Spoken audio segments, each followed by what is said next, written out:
Hello मेरे प्यारे सिर और सैनिक, कैसे हैं? आशा करते हैं आप सभी अच्छे होंगे, मस्त होंगे, तंदुरुस्त होंगे और अच्छे से पढ़ाई कर रहे होंगे।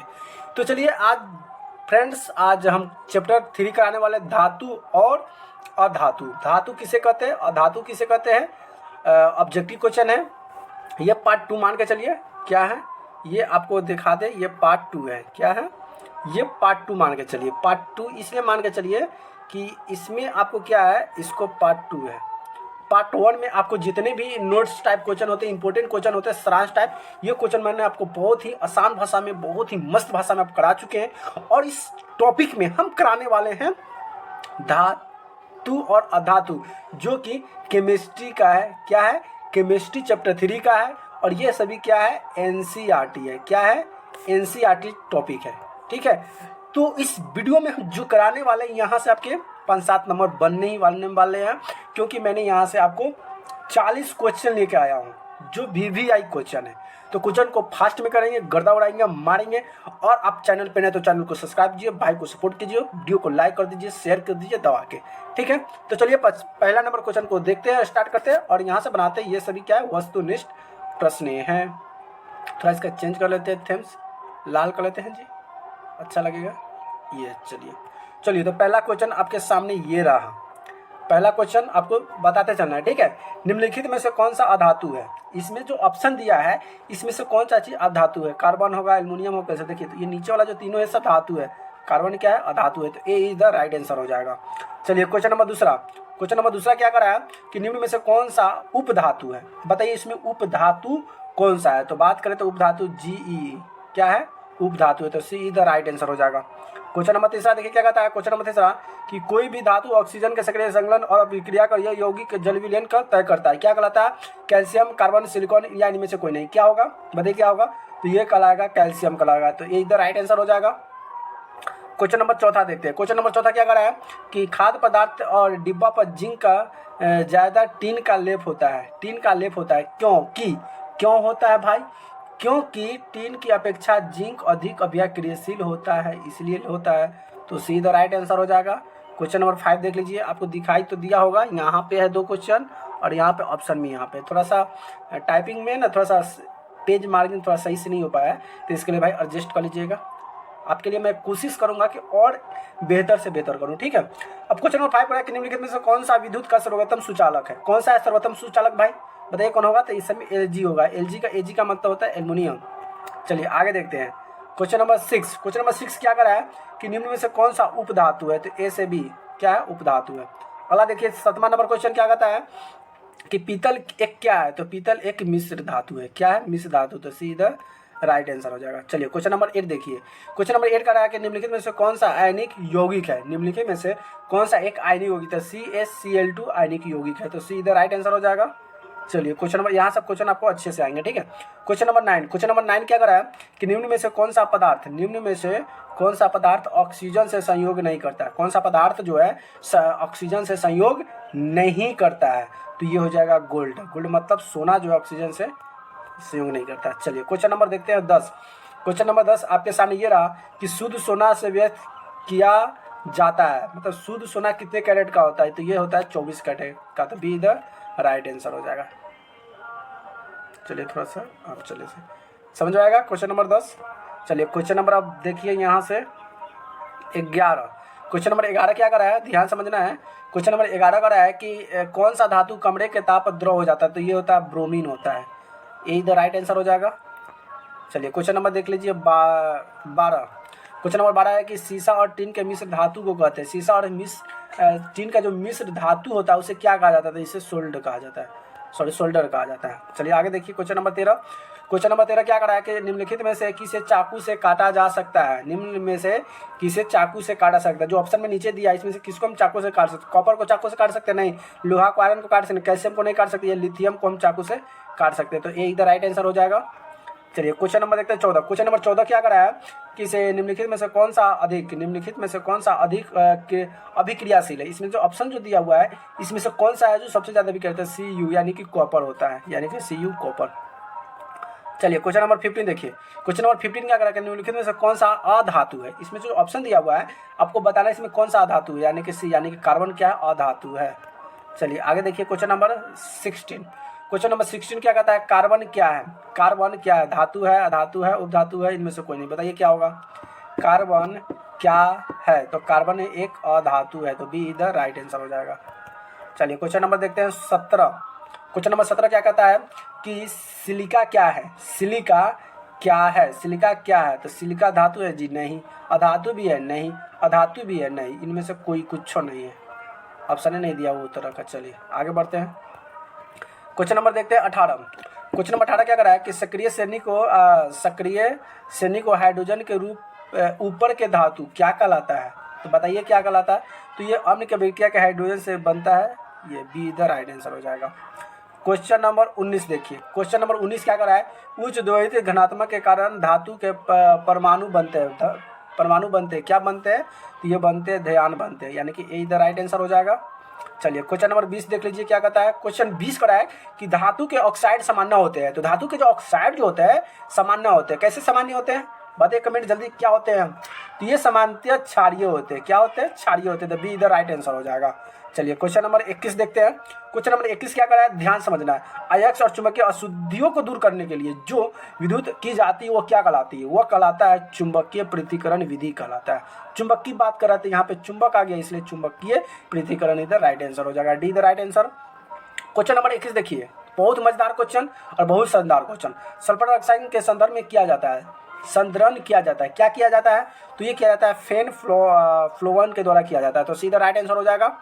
चलिए क्वेश्चन आगे बढ़ते हैं, 23 नंबर क्वेश्चन, क्वेश्चन नंबर 23 क्या कहता है कि निम्नलिखित में से कौन सा एल्युमिनियम का मिश्र धातु है, इनमें से कौन सा जो है एल्युमिनियम का मिश्र धातु है, तो इसमें जो हो जाएगा हिंडालियम हो जाएगा। चलिए क्वेश्चन नंबर 24, क्वेश्चन नंबर 24 क्या कहता है, थोड़ा सा आगे ले लीजिए, ठीक है। क्वेश्चन नंबर 24, बॉक्साइड निम्नलिखित में से किस धातु का मुख्य अयस्क है, बॉक्साइड जो है निम्नलिखित में किस धातु का अयस्क है, तो अगर इसे देखा जाए तो ये एल्युमिनियम का है, तो डी द राइट आंसर हो जाएगा।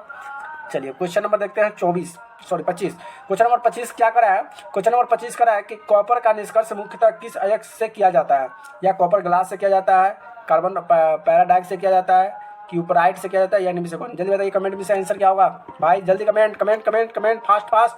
तो इसका आंसर देखा जाए तो इसका हो जाएगा कॉपर पैराडाइट, यानी कि CuFeSO4 Ac2 हो जाएगा, ठीक है। चलिए क्वेश्चन नंबर 26 देखिए, 26 क्या होता है, 26 कह रहा है कि निम्नलिखित में किस धातु का गलनांक सबसे कम होता है, इसमें कौन सा धातु है जिसका गलनांक जो होता है सबसे कम होता है, तो ये होता है Na होता है, ठीक है, सोडियम। आगे देखिए क्या कहता है, क्वेश्चन नंबर 27 साधारण गंधक किस अगौनिक में पाया जाता है, साधारण जो गंधक होता है किस गंधक के रूप में पाया जाता है, जल्दी बताइए कमेंट में क्या होगा, इसका जवाब देखें तो यह हो जाएगा S8 में होता है। चलिए आगे बढ़ते हैं क्वेश्चन नंबर 28 की तरफ। 28 क्या कहता है कि फास्फोरस क्या है, फास्फोरस का अवनिक सूत्र क्या होता है, तो फास्फोरस का तो बताइए जल्दी से ना कमेंट, बहुत इजी क्वेश्चन है, फास्फोरस का क्या होगा P4 से क्या होगा फास्फोरस हो जाएगा, ठीक है, अवनिक सूत्र होता है। चलिए आगे बढ़ते हैं 29 क्या करता है कि सोना निम्नलिखित में से किस द्रव में घुल जाता है, सोना जो है यहाँ पे बहुत सारी चीज़ दिए हुए, इसमें से कौन सा चीज़ मिलाने पर घुल जाता है, क्या अम्लराज में, सानिध्य सल्फ्यूरिक में, संदर्भ में, ये अम्लराज में क्या करता है सोना आसानी से घुल जाता है, तो ये इधर राइट आंसर हो जाएगा। क्वेश्चन नंबर देखिए 30 क्वेश्चन क्या कहता है, यह अमलगम एक मिश्र धातु है जिसमें एक धातु हमेशा रहता है, क्या रहता है, कॉपर होगा, सिल्वर होगा, पारा होगा, सोना होगा, जल्दी बताइए इसमें कमेंट में क्या होगा, आंसर क्या होगा, जल्दी जवाब दीजिए क्या होगा इसका आंसर। अगर इसका हम बात करें तो इसका बात क्या रहती क्या होगा, जल्दी मिश्र धातु, तो इसका जवाब जो होगा पारा, तो सीधा राइट आंसर हो जाएगा। चलिए क्वेश्चन नंबर 31, अब 10 क्वेश्चन और बचा हुआ है, दम लगा देना है भाई, इस बार नंबर उठा देना है। चलिए क्वेश्चन नंबर 31, वाल्मीकीकरण की प्रक्रिया में प्राकृतिक रबर क्या है, प्राकृतिक रबर के साथ निम्नलिखित में से क्या मिलाया जाता है, प्राकृतिक जो रबर होता है बनता है उसमें क्या मिलाया जाता है, जल्दी जवाब दीजिए क्या, तो इसमें मिलाया जाता है साधारण गंधक मिलाया जाता है। चलिए क्वेश्चन नंबर देखिए 32, क्वेश्चन नंबर 32 क्या कहता है, निम्नलिखित में से कौन सा अति ज्वलनशील है, निम्नलिखित में से कौन सा अति ज्वलनशील है, तो इसमें देखा जाता है श्वेत फास्फोरस है, यानी कि बी द राइट आंसर हो जाएगा। क्वेश्चन नंबर 33 देख लीजिए, क्वेश्चन नंबर 33 क्या करा है, बुझा रहा है जी, थोड़ा सा और आगे, चलिए ठीक है। क्वेश्चन नंबर 33 कह रहा है व्यावसायिक स्तर से एल्युमिनियम धातु का निष्क्रियण किस अवस्था में किया जाता है, ट्यूरलाइट, बॉक्साइड, कुलेंडम, इसमें क्या है, जल्दी आप बताइए इसका आंसर क्या होगा, तो अगर इसका आंसर की बात करें तो ये हो जाएगा बॉक्साइड हो जाएगा, तो बी द राइट आंसर हो जाएगा। चलिए क्वेश्चन नंबर देखिए 33, क्वेश्चन नंबर 33 क्या कहता है, ध्यान से देखना है क्वेश्चन नंबर 33 को। चलिए क्वेश्चन नंबर 33, लोहे के निष्कर्ष में चूना पत्थर, कैल्शियम सिलिकेट और SaCiO3 एक यौगिक बनता है, यह यौगिक क्या कहलाता है, जल्दी जवाब दीजिए क्या कहलाता है? तो ये धातु मल कहलाता है। क्या कहलाता है? धातु मल। तो डी इधर राइट आंसर हो जाएगा। चलिए क्वेश्चन नंबर देख लीजिए 35। क्वेश्चन नंबर 35 क्या करा है? किसी तत्व के गुणधर्म के दो या दो से अधिक विभिन्न रूप से प्रस्तुतिकरण को क्या कहलाता है? जल्दी बताइए क्या कहलाता है? तो ये कहलाता है अपरूपता कहलाता है। तो ए इधर राइट आंसर हो जाएगा। चलिए भाई थोड़ा सा आपको साउंड में प्रॉब्लम होगा क्योंकि शिव चर्चा जो होता है ना, तो बगल में एक मंदिर है और वहाँ पे शायद शिव चर्चा होने वाला बाजा जब बज रहा है, इसलिए थोड़ा सा आवाज़ प्रॉब्लम हो रहा। तो भाई आज एडजस्ट कर लीजिएगा, कल से नहीं होगा, ठीक है। 36 देखिए क्या कहता है? धातुओं की प्रकृति कैसी होती है? धातुओं की जो प्रकृति होती है विद्युत और धनात्मक होती है। तो ए इधर राइट आंसर हो जाएगा। क्वेश्चन नंबर 37 देखिए क्या कहता है? क्वेश्चन नंबर 37 करा है कि लोहा एवं इस्पात से जंग सुरक्षित रखने के लिए उस पर पतली परत चढ़ाई जाती है। उस पर जो है ना किस तरह की पतली परत चढ़ाई जाती है? जल्दी बताइए भाई। आपको जब नोट्स पढ़ा होगा ना तो नोट्स में आपको बहुत डिटेल से पढ़ाएगा। आप सच में करें, इस वीडियो से देखने से पहले इसी का एक रिलेटेड आएगा जिसमें नोट्स और सारांश टाइप का लिखा होगा, आप उसको पढ़ लीजिएगा ना, वो पूरा निचोड़ है, उससे क्वेश्चन ऑब्जेक्टिव क्वेश्चन पूरा बने हुए हैं, ठीक है। तो चलिए इसका पहले जवाब दीजिए। लोहे को अगर सीधा सी बात करें तो लोहे को जंग से बचाने के लिए इस पर लेपत पत्ती चढ़ाई जाती है, यानी कि पेंट किया जाता है। वो किस तरह का पेंट होता है? जल्दी बताइए। क्या चांदी होता है, तांबा होता है, लोहा होता है, क्या होता है? तो बात करें तो उसमें जिंक का परत चढ़ाया जाता है, ठीक है। तो डी इधर राइट आंसर हो जाएगा। चलिए क्वेश्चन नंबर 38 देखिए क्या कहता है? क्वेश्चन नंबर 38 करा है कि से एक किस रासायनिक यौगिक में गर्म करने पर प्लास्टर ऑफ पेरिस, यहाँ पे देखिए प्लास्टर ऑफ पेरिस है, प्राप्त किया जाता है। अब बताइए क्या होगा? तो इसका आंसर देखें तो ये जिप्सम होगा। क्या होगा? जिप्सम। तो बी इधर राइट आंसर हो जाएगा, जिप्सम। चलिए क्वेश्चन नंबर अब देखते हैं 29 और इसके बाद एक लास्ट क्वेश्चन आएगा, उसके बाद आपकी क्लास समाप्त हो जाएगी। चलिए अपना स्कोर बताइए और इसका क्वेश्चन का जवाब दीजिए। विद्युत अपघटन में परिक्रमा से अद्भुत धातु को बनाया जाता है। अद्भुत धातु से क्या बनाया जाता है? एनोड, कैथोड, अपघटक, इनमें से सभी। बताइए इसका आंसर क्या होगा? तो इसकी बात करें तो इससे एनोड बनाया जाता है। तो ए इधर राइट आंसर हो जाएगा। चलिए अब क्वेश्चन नंबर लास्ट क्वेश्चन ये आपके सामने रहा। तब आप बताइएगा कि क्वेश्चन आपको कैसा लगा, मस्त लगा, तंदुरुस्त लगा और कितना मजा आया से। क्वेश्चन नंबर 40 का निम्नलिखित में से कौन सा सबसे अधिक अभिक्रिया धातु है, अभिक्रियाशील धातु? यदि बताइए क्या होगा? तो इसमें हो जाएगा के हो जाएगा, कैल्शियम।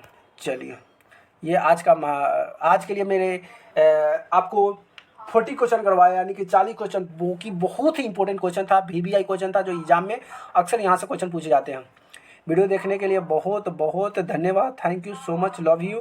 और आप चैनल को सब्सक्राइब नहीं करते तो प्लीज़ चैनल को सब्सक्राइब कर लीजिए, क्योंकि आप वीडियो देखकर चले जाते हैं, ना वीडियो को लाइक करते हैं, ना कमेंट करते हैं, ना शेयर करते हैं, ना सब्सक्राइब करते हैं। भाई अच्छी बात नहीं है।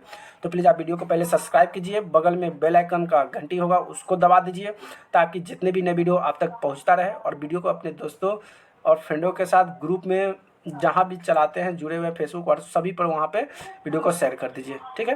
वीडियो देखने के लिए बहुत बहुत धन्यवाद। अगर आपको किसी भी सब्जेक्ट का अगर आपको क्वेश्चन आंसर लेना चाहते हैं PDF में, चाहे नोट्स लेना चाहते हैं, तो हमारे यहाँ पे एक व्हाट्सअप नंबर है, आप देख सकते हैं ये व्हाट्सअप नंबर। आप इस नंबर पे क्या कर सकते हैं, आप मैसेज कर सकते हैं, वहाँ से आपको वीडियो को जो भी PDF होगा सभी आपको वहाँ से मिल जाएंगे, नोट्स मिल जाएंगे। बस आपको कुछ करना नहीं, वीडियो को सिर्फ लाइक कर देना है, शेयर कर देना है, कमेंट कर देना है और चैनल को सब्सक्राइब करना है। पता है यार फ्री में इतना करा रहा हूँ, फिर भी यार कोई सपोर्ट नहीं कर रहा है। तब भाई पैसा आप लूँगा तब सपोर्ट करोगे क्या? तो चलो वीडियो देखने के लिए बहुत बहुत धन्यवाद। Thank you so much, love you.